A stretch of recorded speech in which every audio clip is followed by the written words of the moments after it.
Bon,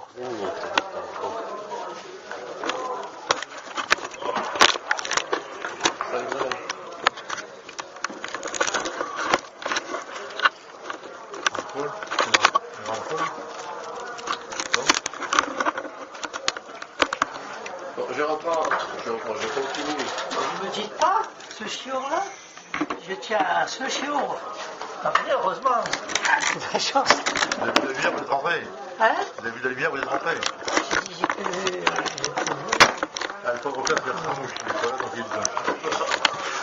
Pour accentuer ce que le Tabora a dit au sujet de la définition d'un reshut arabi, alors je voudrais que vous regarderiez avec moi dans le Siman Shin Samer Dalet. Regardez Shin Samer Dalet.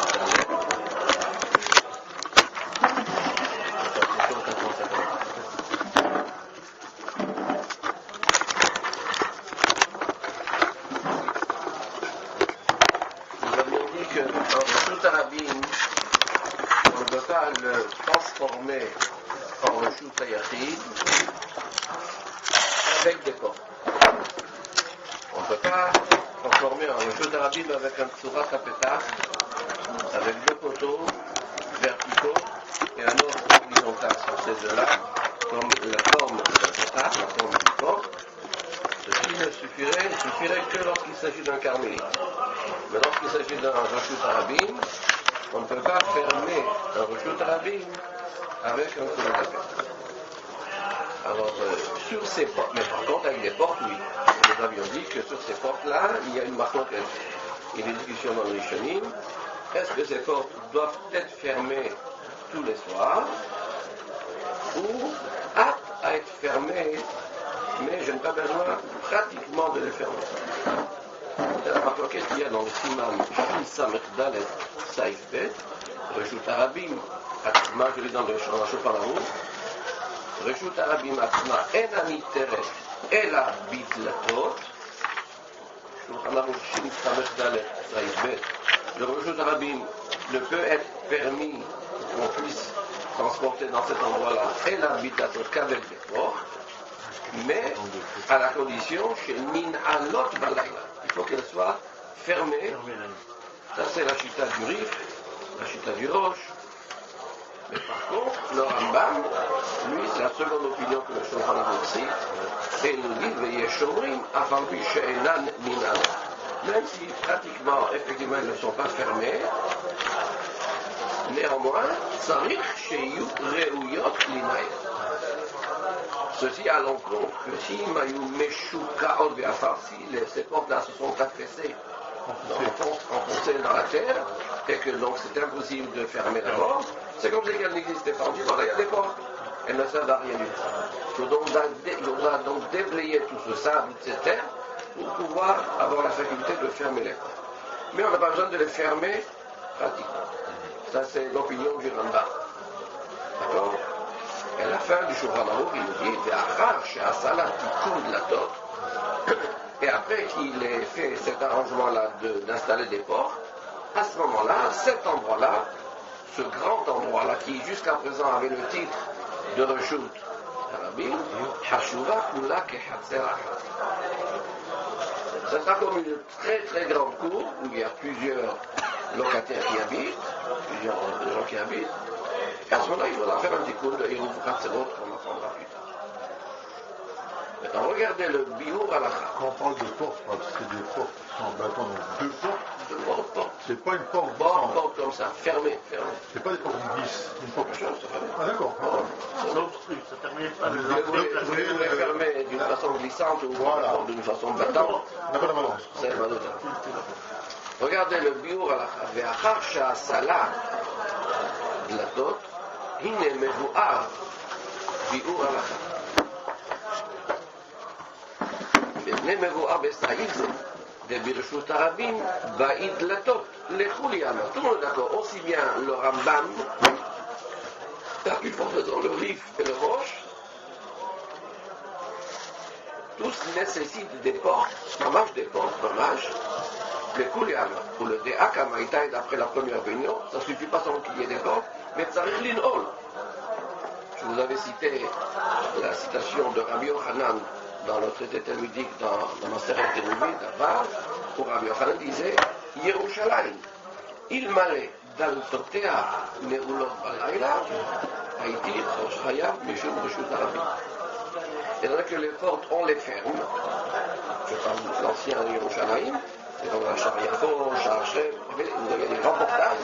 Elles se fermaient le soir, il y avait des portiers qui fermaient non pas pour peut-être être sauvegardés des ennemis, ou mais pas seulement cela, on fermait les portes.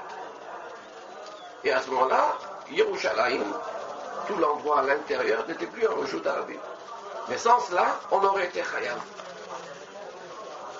Donc on voit d'après l'opinion de Rabbi Yochanan, Rabbi Yochanan nous le dit, il fallait non seulement qu'il y ait des portes, mais qu'il fallait les fermer. Ceci, a priori, vient appuyer l'opinion du Rif et du Roche. Dit le Biru Alcha, Ve'im lavachi asur letalgel mideoraita.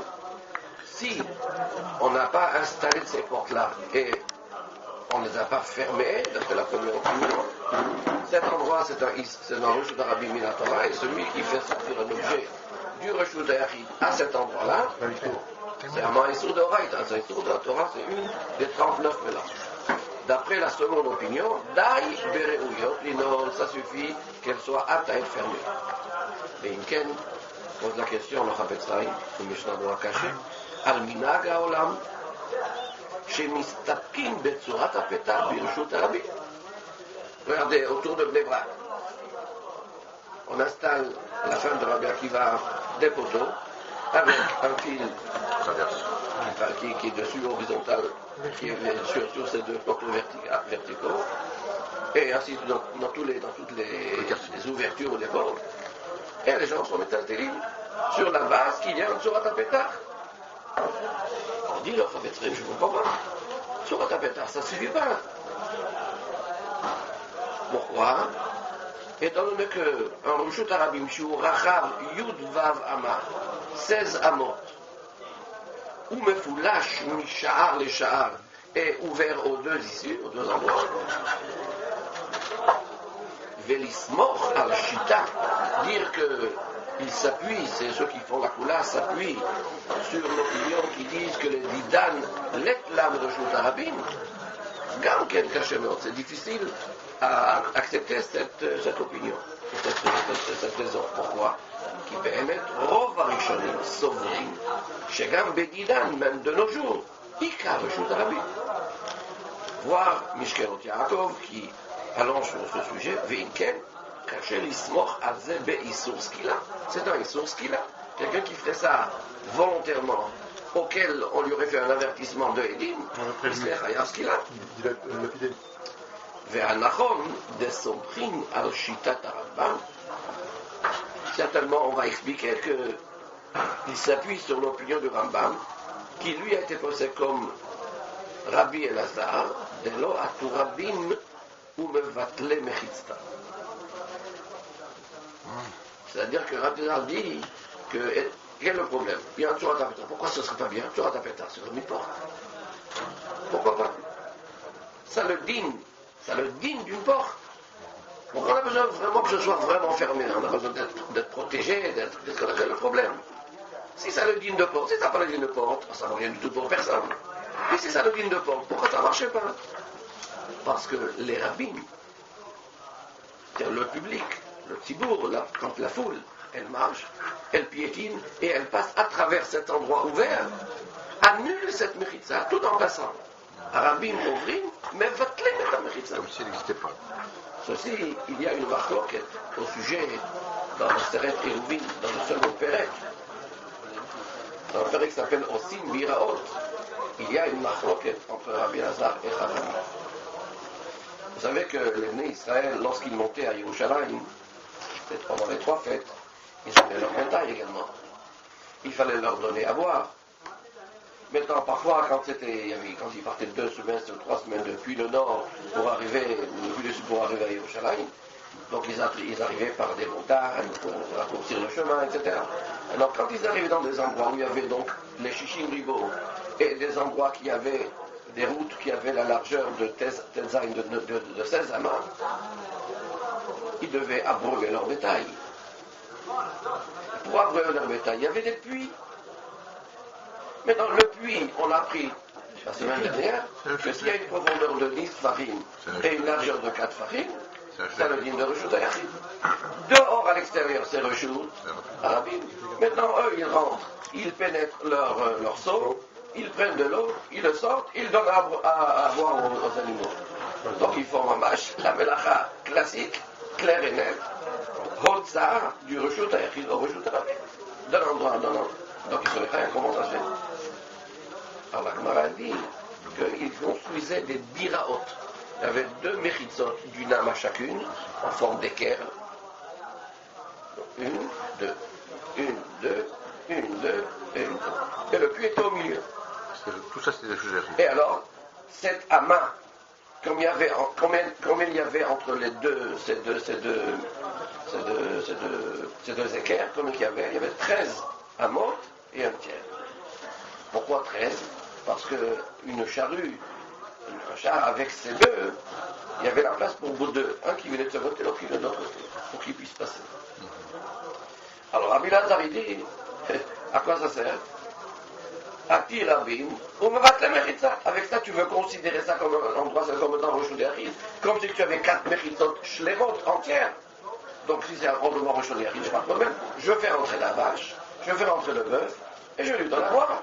Une fois qu'il a bu, je me fais sortir, je prends un autre. Donc j'ai résolu le problème. Et il dira bien, attends, tout va bien, les gens, ils y marchent.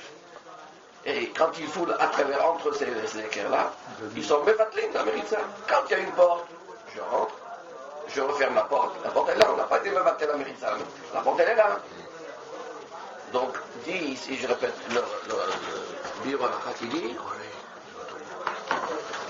והנכון דסומכים על שיטת הרמב"ם, שפסק רבי אלעזר דלא עטו רבים ומבטלי מחיצה. Le rabbin n'annule pas la mechitza. Donc, sur Ata Petach, après tout, pourquoi ce ne serait pas considéré comme un Petach et comme une porte? Ou les idées, bevadaï mina Torah sagi betzorat Petach. Donc, qu'est-ce qu'il nous reste dans l'histoire des Rabbanan? Qu'il y aurait même, d'après l'opinion de Rabbi Elazar, on peut être sommaire sur l'opinion qui dit qu'on n'a pas de rejouts rabbin de nos jours, puisqu'il faut exiger la condition, la 4e condition de Shishim Ribo. Donc il y a seulement une carmélite, et c'est une carmélite à ce moment-là, on se suffirait de Tzorat HaPetach. Ou Mikol Makom. Donc a priori, voilà, on a une très bonne raison, un très bon tirouz, une très bonne réponse pour bien comprendre comment ça se fait que les gens, a priori, transgresseraient un Issur de Shabbat. Cependant, et néanmoins, Mikol Makom, la derrière Fouchaï. C'est pas encore un chemin conquis, c'est pas encore clair, c'est pas acquis, c'est pas encore. Pourquoi? Derova Poskim et Etikou et Rabbi Yochanan.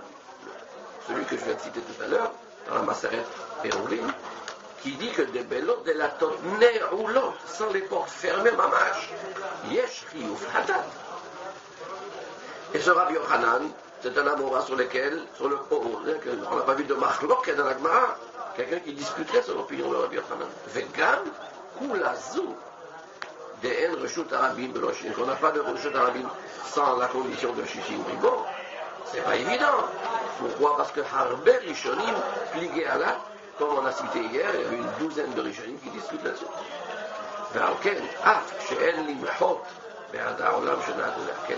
Bien qu'on ne peut pas, on n'a pas la possibilité de protester contre tous ces gens-là qui a priori font la kula, aval ba'al nefesh yachmir le'atzmo. Hier, notre ami Famous, il a posé la question dans le Mishabura d'avant, il a écrit Yerei Shamayim. Il a dit, non, si quelqu'un fait comme ça, il n'est pas Yerei Shamayim. Alors je lui ai dit hier que c'est marqué qu'un Yerei Shamayim, il faut qu'il fasse Tikkun Chatzot. Je lui ai demandé s'il faisait Tikkun Chatzot. Je vais voir un coup, je vais poser la question.